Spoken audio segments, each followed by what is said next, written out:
Hello everyone and welcome to Blaugrana Everything and welcome back to the channel and welcome to yet more disappointment in the UEFA Champions League. Barcelona just recently always just know how to go out with a whimper and how to go out with like zero fight in their bones or in their veins or their bodies or whatever. Like we always just know how to go out in like the wimpiest way possible. At least of late that's been the case, and by of late I mean since about 2019, since Anfield we've just mastered the art of having a way to be more disgracefully eliminated from this competition than we were the year before. Okay, last year we barely had any players who you could say were quality, and it was kind of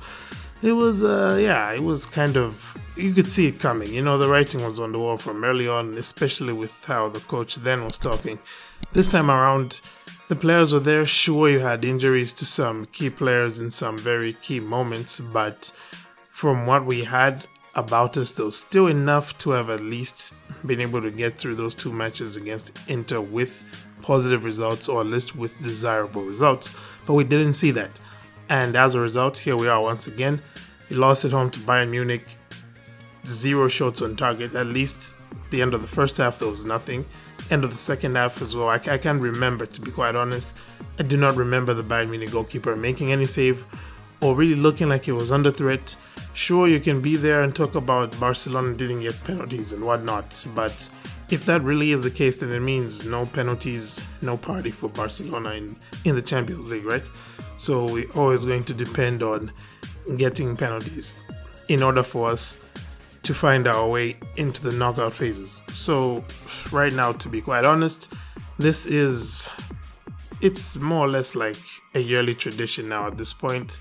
So I'm not even going to get too emo here. I've had enough years to exhaust the emotions in as far as disappointment is concerned.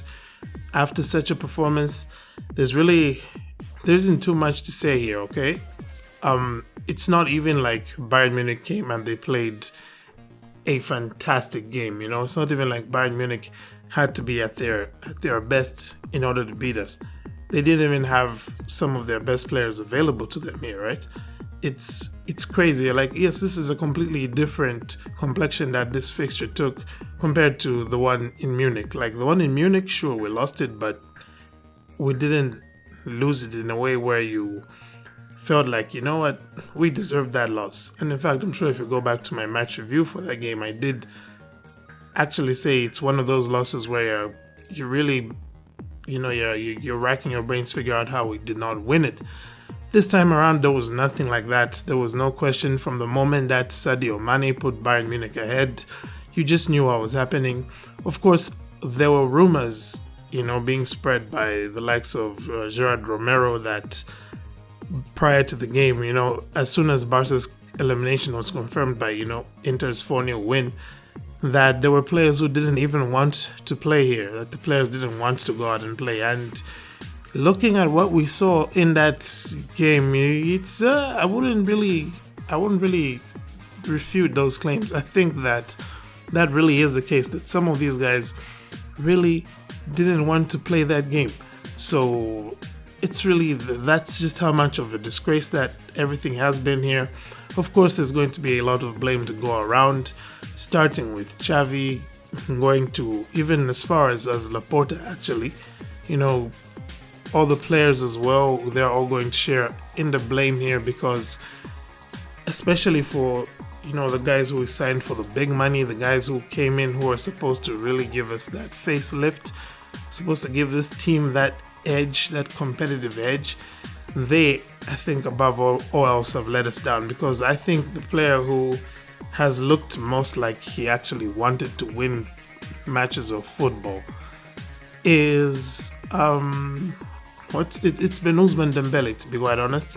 And in all these matches, the ones where we got disappointing results, the only player who looked like making anything happen in those games has been Ousmane Dembele, even though he is heavily criticized by a lot of portions of the fan base because he gives the ball away. Like, that's the biggest crime. Like, it's not a bigger crime to just go disappearing in these big matches, you know? Like, it's not a bigger crime to do that.